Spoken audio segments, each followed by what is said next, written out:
அன்பின் பிதாவே, இந்த காலை வேளைக்கா உமக்கு நன்றி செலுத்துகிறோம்.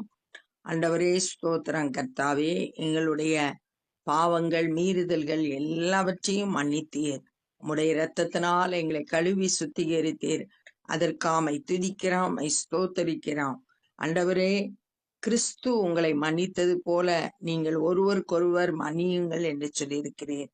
உம்முடைய வார்த்தையை நாங்கள் எல்லா நேரமும் கை கொள்ள கிருபை செய்யுங்க. இந்த நாளின் வேத தியானத்தை எங்களுக்கு ஆசீர்வதித்து தாங்க. நேசிக்கிற இயேசு கிறிஸ்துவின் இனிய நாமத்தில் கேட்கிறோம் பிதாவே, ஆமென். நியாயாதிபதிகள் 2வது அதிகாரம்.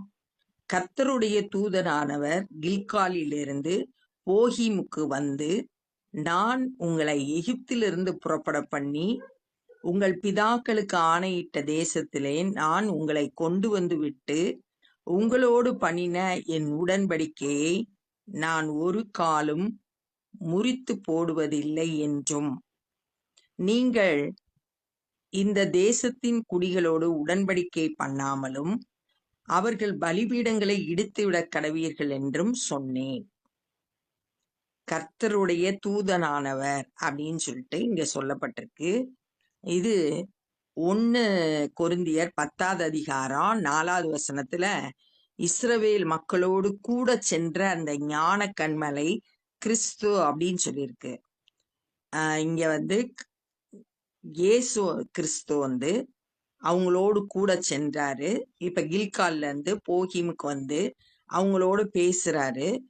உங்களை எகிப்துல இருந்து நான் புறப்பட பண்ணி ஆண்டவர் அவங்களுக்கு என்ன சொல்லியிருந்தாருன்னா, உபாகமம் 9வது அதிகாரத்துல 7வது அதிகாரத்துல உபாகமம் 7ல 1ல இருந்து 5 வசனங்கள் வரைக்கும் வாசித்தோம்னா, நீங்க சுதந்திரிக்க போற தேசத்துல பிரவேசிக்கிறதுக்காக நான் 7 ஜாதி மக்களை துரத்தி அவங்கள உங்க கையில ஒப்பு கொடுப்பேன். ஆனா நீங்க அவங்களோடு உடன்படிக்கை பண்ணக்கூடாது, அவங்களோட சம்பந்தம் கலக்கக்கூடாது, உங்களோட பிள்ளைகளை அவங்களுக்கு உன்னுடைய குமாரத்திகளை அவங்களோட குமாரனுக்கு திருமணம் செய்து கொடுக்க கூடாது, அந்நிய தெய்வங்களை சேவிக்க கூடாது, அப்படின்னு அவங்களோட பலிபீடங்கள் எல்லாம் இடித்து சிலைகளை எல்லாம் தகர்த்து தோப்புகளை வெட்டி விக்கிரகங்களை அக்கினியில போடணும் அப்படின்னு சொல்லிட்டு ஆண்டவர் அவங்களோடு ஏற்கனவே பேசியிருந்தாரு உபாகமம் 7வது அதிகாரத்துல. ஆனா இதெல்லாம் சொன்னேன் அப்படின்னு சொல்லிட்டு சொல்றாரு. ஆனாலும் என் சொல்லை கேளாது போனீர்கள், ஏன் இப்படி செய்தீர்கள்? ஆண்டவர் அவங்கள பார்த்து கேட்கிறாங்க, ஏன் இப்படி செஞ்சீங்க? என்னோட சொல்ல நீங்க கேட்கல, ஏன் இப்படி செய்தீர்கள் அப்படின்னு சொல்லிட்டு கேட்கிறார். கர்த்தருடைய வார்த்தைக்கு கீழ்ப்படியாம போயிட்டாங்க. ஆகையால் நான் அவர்களை உங்கள் முகத்துக்கு முன்பாக துரத்துவதில்லை, உங்களோட எதிரிகளை நான் துரத்த மாட்டேன். அவர்கள் உங்களை நெருக்குவார்கள், அவர்களுடைய தேவர்கள் உங்களுக்கு கண்ணியாவார்கள். அவங்க இந்த எதிரிகள் வந்து உங்களை நெருக்குவாங்க, அவங்க வழிபடுற தெய்வம் உங்களுக்கு கண்ணியை போல நீங்க உங்களை சிக்க வச்சிருவாங்க, கண்ணியில மாட்டிக்கிடுவீங்க. கர்த்தருடைய தூதரானவர் இந்த வார்த்தைகளை இஸ்ரவேல் புத்திரர் எல்லாரோடும் சொல்லுகையில் ஜனங்கள் உரத்த சத்தமிட்டு அழுதார்கள். ஜனங்கள் வந்து, ஐயோ ஆண்டவரோட வார்த்தைய கீழ்ப்படியாம போயிட்டோமே, ஆண்டவர் நம்ம கூட இப்படி பேசுறாரே அப்படின்னு சொல்லிட்டு ஒரு மன துக்கத்துல உரத்த சத்தமிட்டு அழுகிறாங்க. கர்த்தருடைய சத்தத்தை கேட்ட உடனே அவ்விடத்திற்கு போகிம் என்று பெயரிட்டு அங்கே கர்த்தருக்கு பலியிட்டார்கள். போகிம் அப்படின்னா பிளேஸ் ஆஃப் வீப்பிங், அழுகையான இடம், அழுகைக்குரிய இடம் அப்படின்னு சொல்லிட்டு அதுக்கு பேரிட்டு அங்க பலி செலுத்தினாங்க. யோசுவா இஸ்ரவேல் புத்திரராகிய ஜனங்களை அனுப்பிவிட்ட போது அவர்கள் தேசத்தை சுதந்திரத்துக் கொள்ள அவரவர் தங்கள் தங்கள் சுதந்திர வீதத்திற்கு போனார்கள். அவங்களுக்கு யோசுவா எதை பிரிச்சு பங்கிட்டு கொடுத்தாரோ அந்தந்த இடங்களுக்கு அவங்க வந்து கடந்து போனாங்க. நம்ம நேற்று தியானித்தபடி நியாயாதிபதிகள் 1வது அதிகாரத்துல இருந்து 2வது அதிகாரம் முதல் பகுதியெல்லாம் ஏற்கனவே நடந்தத திரும்பவும் சொல்லப்பட்டிருக்கு அப்படின்றத தியானிச்சோம். இதெல்லாம் ஏற்கனவே நடந்தது, யோசுவா காலத்துல நடந்தது. யோசுவாவுக்கு மரணத்துக்கு முன்பாக நடந்த சம்பவம். யோசுவாவின் சகல நாட்களிலும் கர்த்தர் இஸ்ரவேலுக்காக செய்த அவருடைய பெரிய கிரியைகள் எல்லாம் கண்டவர்களும், யோசுவாவுக்கு பின்பு உயிரோடு இருக்கிறவர்களாகிய மூப்பரின் சகல நாட்களிலும் ஜனங்கள் கர்த்தரை சேவித்தார்கள்.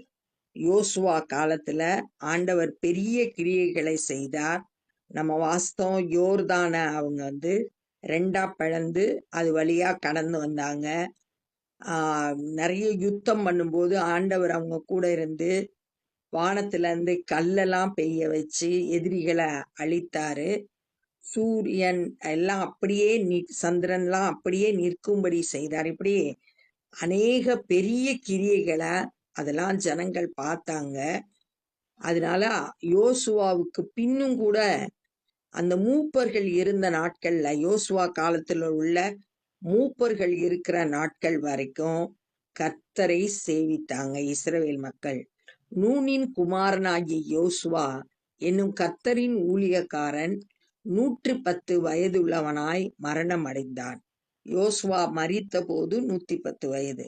அவனை எப்பிராயிம் மலை தேசத்தில் உள்ள காயாஸ் மலைக்கு வடக்கே இருக்கிற அவனுடைய சுதந்திரத்தின் எல்லையாகிய திம்னாத் ஏரேசிலே அடக்கம் பண்ணினார்கள். யோசுவா 19வது அதிகாரம் 50வது வசனத்துல இஸ்ரவேல் மக்கள் யோசுவாவுக்கு இந்த பட்டணத்தை சுதந்திரமாக கொடுத்தாங்க. திம்னாத் ஏரேஸ் என்ற பட்டணத்தை அங்கே அவரை அடக்கம் பண்ணினாங்க. அக்காலத்தில் இருந்த அந்த சந்ததியார் எல்லாரும் தங்கள் பிதாக்களுடன் சேர்க்கப்பட்ட பின்பு, யோசுவா காலத்துல இருந்த ஜனங்கள் எல்லாம் மரித்து அடக்கம் பண்ணப்பட்ட பிறகு கர்த்தரையும் அவர் இஸ்ரவேலுக்காக செய்த கிரியையையும் அறியாத வேறொரு சந்ததி அவர்களுக்கு பின் எழும்பிற்று.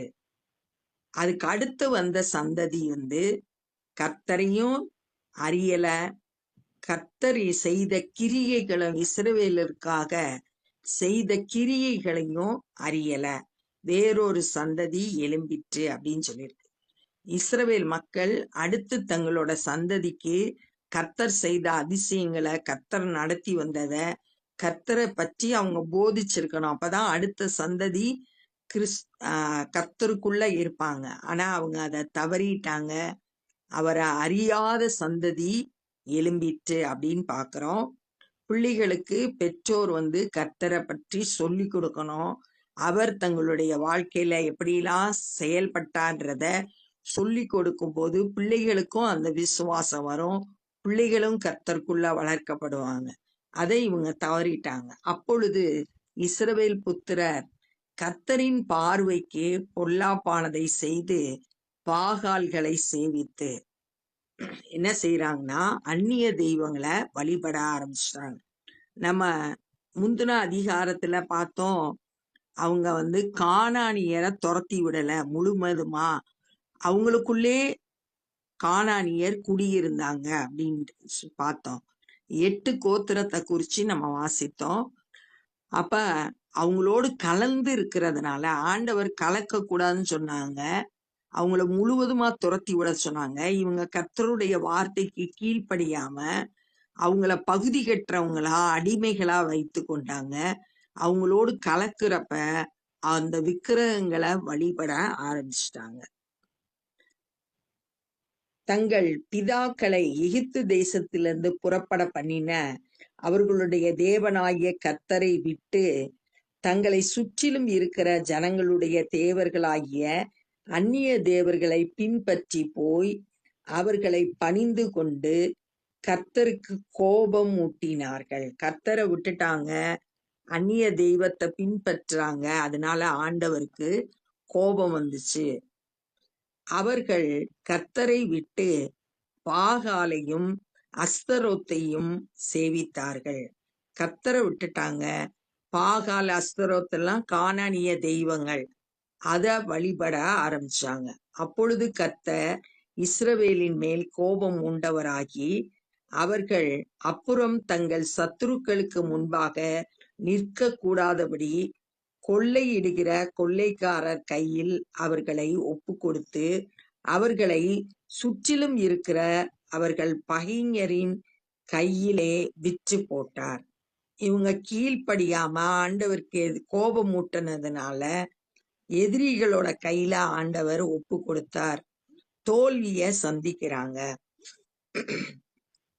கர்த்தரை உறுதியா பற்றி கொள்ள வேண்டியவங்க கர்த்தரை விட்டுட்டு அந்நிய தெய்வங்களை வழிபட்டதுனால எல்லா ஆசீர்வாதத்தையும் இழந்துட்டாங்க.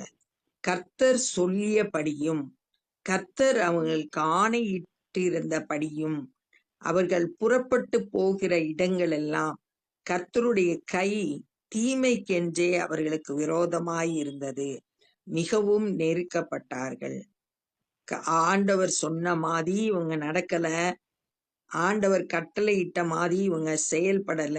போகிற இடம்லாம் தோல்வியை சந்திக்கிறாங்க. கர்த்தருடைய கை தீமைக்கென்று அவர்களுக்கு விரோதமாய் இருந்தது. நன்மை செய்கிற அந்த கை, கர்த்தருடைய கை இவங்க விரோதமா செயல்பட்டதுனால இவங்களுக்கு விரோதமா தீமைக்கென்று செயல்பட்டது. மிகவும் நெருக்கப்பட்டார்கள்.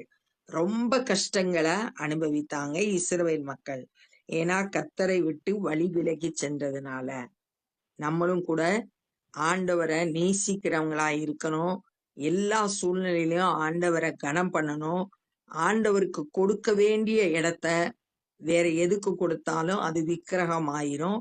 அது தேவனை கோபப்படுத்துறதா இருக்கும். அதனால ஆண்டவருக்கு முதலிடம் கொடுத்து ஆண்டவரை கனம் பண்ணி ஆண்டவருடைய சித்தத்தை செய்யறவங்களா நம்ம இருக்கணும். அப்ப இந்த நாள்ல நம்ம என்ன கற்றுக்கொண்டோம் அப்படின்னு சொல்லிட்டு பார்த்தோம்னா, கர்த்தருடைய தூதனானவர் அவங்க கிட்ட வந்து, நான் உங்களோட உங்களை எகிப்துல இருந்து புறப்பட பண்ணி உங்களோட உடன்படிக்கை பண்ணேன். ஆனா நீங்க அந்த உடன்படிக்கையின்படி நடக்காம என் சொல்ல கேட்காம போயிட்டீங்க. ஏன் இப்படி செஞ்சீங்க அப்படின்னு சொல்லிட்டு பேசினாங்க. நீங்க கீழ்ப்படியாதனால நான் உங்களை சத்துருக்களுக்கு முன்பாக துரத்தி விட மாட்டேன். நீங்க நெருக்கப்படுவீங்க. அவங்களோட தெய்வங்கள் உங்களுக்கு கண்ணியாயிரும் அப்படின்னு சொன்ன உடனே இஸ்ரவேல் மக்கள் அழுதாங்க. அந்த இடத்துக்கு பேரு போகி. அந்த இடத்துல கர்த்தருக்கு பலி செலுத்தினாங்க. ஆனா யோசுவா காலத்திலையும் அதுக்கு அவரோடு கூட இருந்த மூப்பர்கள் காலத்திலும் அவங்க இஸ்ரவேலுக்காக கர்த்தர் செய்த பெரிய கிரியைகளை கண்டவர்களும் கர்த்தரை சேவித்தாங்க. யோசுவா 110 வயதான போது மரித்து அடக்கம் பண்ணப்பட்டார். அதுக்கு பின் ஒரு சந்ததி வருது. அவங்க கர்த்தரை பற்றி தெரியல. அவர் செய்த செயல்களும் அவங்களுக்கு தெரியல. அப்படிப்பட்ட ஒரு சந்ததி எழும்பிற்று. இங்க இஸ்ரவேல் மக்கள் தங்களுடைய பிள்ளைகளுக்கு கர்த்தரை பற்றியும் அவர் செய்த கிரியைகளையும் சொல்லி கொடுக்கல. அதனால அவங்க கர்த்தரை அறியல. தங்களோடு கூட குடியிருந்த கானானிய தெய்வங்களை வழிபட்டாங்க. கர்த்தரை விட்டுட்டாங்க. அதனால கர்த்தருக்கு கோபம் உண்டு. அவங்க சத்துருக்களுக்கு முன்பாக இவங்களை ஒப்பு கொடுத்து தோல்விய சந்திச்சாங்க. கர்த்தருடைய கை அவங்க போற இடம் எல்லாம் தீமைக்கென்று விரோதமா இருந்துச்சு. மிகவும் நெருக்கப்பட்டார்கள் அப்படின்னு பார்த்தோம். அப்ப நம்மளும் கூட கர்த்தருடைய வார்த்தைக்கு கீழ்ப்படுகிறவங்களா இருக்கணும்.